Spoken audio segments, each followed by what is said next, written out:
총선이 다가왔습니다. 논란이 많았던 김의겸 전 청와대 대변인이 총선 출마를 본격화했습니다. 그런데 같은 시점에 동생도 그 흑석동의 이른바 부동산을 산 것과 관련해서 그거는 재수 씨가 한 거다라고 해명을 해서 지난번에는 아내 탓, 이번에는 재수 씨 탓을 하는 거냐라는 비판이 제기되고 있습니다. 먼저 김의겸 전 대변인의 이야기부터 들어보시죠. 동생 보니까 흑석동 매입 사실 드러났는데 SNS 해명이 좀 부족한 것 아닙니까? 여기에 대해서 제가 페이스북에 쓴 걸로 칼럼을 하겠습니다. 충분히 해명이 됐다고 생각하고요. 보시면 내용 파악이 되지 않습니까? 흑석동에서 부동산 실장 일을 했던 재수 씨가 동서들끼리 만나면서 흑석동에 집을 살 것을 권유해 비슷한 시기에 집을 산 거다. 그러니까 재수 씨가 산 거다라고 지금 얘기를 하고 있는데, 그러면서 제가 관여한 것이 아니고 동생이 재수 씨의 권유로 집을 산 거다. 동생은 공직과 무관한 민간인이다라고 얘기를 하고 있습니다. 김변 박사님, 네. 김의겸 대변인이 본인이 이른바 빚까지 내면서 흑석동에 투기 의혹이 있잖아요. 그에 대해서 아내가 벌인 짓이다. 아내 탓을 했잖아요. 비슷한 시기에 동생이 사는데 그건 어떻게 설명할 거냐라고 하니까 이번엔 그 재수 씨의 권유다. 네. 아내가 사기로 결정했지만 대출은 김의겸 대변인이 받은 거 아닌가요? 그렇죠. 그러면 김의겸 대변인의 최종적인 결정이 있어야만 집을 살 수 있는데 이걸 모른다라고 할 수 있냐라고 사람들이 비판할 수 있기 때문에 말도 안 되는 그래서 얘기다. 세간에 있는 젊은 사람들이 흑석 선생의 재테크에 대해서 정말 감탄할 수밖에 없다 얘기를 하게 되는데, 흑겸 선생이 뭡니까? 흑석 선생. 흑석 김의겸 선생의 재테크 기법. 그래서 결국은 2년도 되지 않는 기간 동안 자신이 가지고 있는 돈보다 훨씬 더 많은 대출을 바탕으로 여기에 알짜 상가를 매입하게 됐고, 그를 바탕으로 8억 8천이라고 하는 시세 차익을 거둘 수 있었다라면 이 정도의 기법이라면은 청와대 대변인 그리고 국회의원 출마보다 차라리 부동산 전문 설명가로 나서거나 하는 부분들이 더 온당치 않겠냐라고 하는 조소석인 얘기까지 나오고 있습니다. 근데 이게 알고 보니까 김의겸 대변인뿐만 아니라 동생도 아주 근접한 시기에 이러한 건물들을 매입했고 거기에 대한 시세 차익이 지금 어마어마하다는 거잖아요.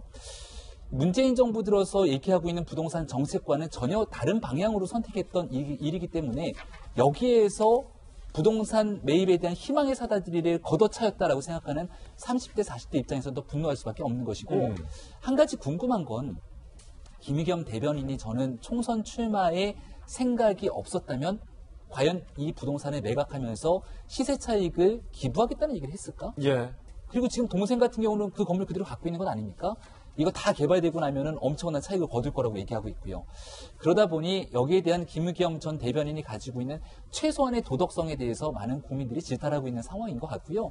과연 이러한 상태로서 총선을 제대로 치러낼 수 있는 건지, 그리고 더불어민주당 입장에서는 김의겸 전 대변인이 이렇게 나오니까 야, 이거 정말 이 불똥이 혹시 민주당에 튀는 것은 아닌가에 대한 상당한 부담감을 가지고 있다라고 얘기까지 전해지고 있는 그런 상황입니다. 아니, 허은하 소장님, 네. 이 세간의 의혹은 흑석동이 될 것 같으니까, 무조건 사놓으면 돈이 될 것 같으니까 개발 정보를 사전에 알고 있었던 아니냐라는 의혹까지 나오고 있어요. 그래서 김의겸 대변인 동생 불러다 놓고 나도 살 테니 너도 사라, 우리 사자라고 해서 그렇게 다 산 건지, 아니면 김의겸 전 대변인의 해명대로 나와는 모르게 아내가 벌인 일이고 동생이나 나는 모르게 재수 씨가 벌인 일이다 라고 이해하는 것이 맞을 것인지, 사람들은 판단을 해야 돼요. 시청자분들은 이 둘 중에서 어느 쪽이 맞는지를 판단할 텐데 왜 이렇게 다들 이렇게 배우자 탓을 합니까?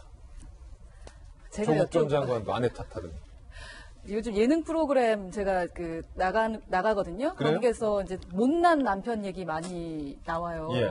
근데 거기 계신 분들보다 한 100배 더 못난 것 같아요. 다 아내 탓하잖아요. 예, 왜 이렇게 아내 탓을 하는 건지. 물론 뭐 남편 탓하는 아내들도 많습니다만 아주 중요한 순간에는 그래도 이렇게 내 남편, 내 마누라 이렇게 하는 게 부부거든요. 모든 예능도 다 그렇게 끝납니다. 결론은 그렇게. 예, 결론은. 그런데 어떻게 지금 끝까지 부인들 탓을 해서 그냥 복부인을 만들어 버리잖아요. 아내도 재수도. 네, 모두 다 복부인 만들어서 그냥 그녀들이 잘한 것이다.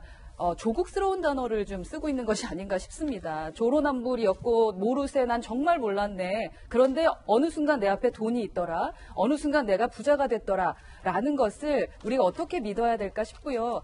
물론 이제 긍정적으로 생각한다면 두 분이 너무 친하기 때문에 정말로 정보를 얻어서 돌아다니시면서 이렇게 좋은 일을 하실 수는 있었을 겁니다. 남편을 위해, 가족을 위해. 하지만 남편이 정계에 계셨던 분이잖아요. 특히 대변인이셨습니다. 그랬다면은 좀 주의를 했어야 되고 그래서 그렇게 부인이 할 것 같았으면 대출 받아주시면 안 됐었지 않았을까라는 생각을 좀 하게 됩니다. 예. 그러자 야당에서는 허은하 소장이 말씀하신 대로 비판을 했습니다. 아내 탓하지 말라는 겁니다. 김의겸 씨는 이번에는 재수 씨 권유였다며 장문 실력을 발휘했습니다. 뻔뻔함에도 급수가 있다면 최고 등급, 철면 피해도 두께가 있다면 최고 등급입니다. 김의겸 씨 해명대로라면 자신과 자신의 동생은 순진한 바깥일 하는 사람들이고 아내와 재수 씨 두 여성은 일명 복부인이라고 몰아가는 것입니까? 자, 김희정 장관님, 야당에서는 복부인으로 몰지 말라라고 하고 있는데 군산이잖아요? 네. 김의겸 전 대변인이 태어나서 자란 곳은 경북 외관으로 네. 알고 있는데 왜 군산입니까? 뭐 고향에 대해서 외관이냐 뭐 군산이냐가 중요한 게 아니라 본인 입으로 고향까지도 거짓말하는 사람이다. 거짓말하는 사람이다라는 거에 방점을 둬서 봤으면 합니다. 뭐냐면 2011년 7월 4일에 한겨레 신문의 사회부장으로 있을 때 본인이 기명 칼럼을 썼어요. 제목이 서글픈 내 고향 외관이라는 거고요. 거기에 뭐라고 썼냐면 나는 집문만 열고 나가면 바로 낙동강이 있는 외관에서 태어나서 자랐다라고 이 칼럼을 시작을 합니다. 그래서 그때는 고향이 외관이었어요. 그러다가 이제 청와대 대변인으로 내정될 때 이 사람에 대한 소개를 청와대에서 공식 브리핑을 하거든요. 그때는 또 뭐라고 브리핑했냐면 전북 군산 출신으로 이렇게 중략하고 진보 매체 한겨레 신문사에 1990년에 입사했었던 사람이다라고 전 정권 때는 고향이 외관이다가 이번 정권에서 청와대 대변인 임명될 때는 군산 출신으로 여기서 출신이라는 건 고향을 얘기하는 거잖아요. 이렇게 바꿔요.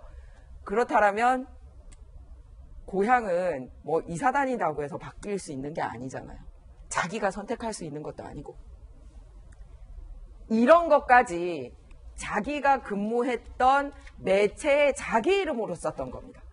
그리고 가장 엄중한 청와대에서 인사 때 발표했던 자료입니다. 이런 것까지 거짓말하는데 다른 걸 어떻게 믿을 수가 있겠습니까? 이 부분에 포인트가 있는 것 같습니다.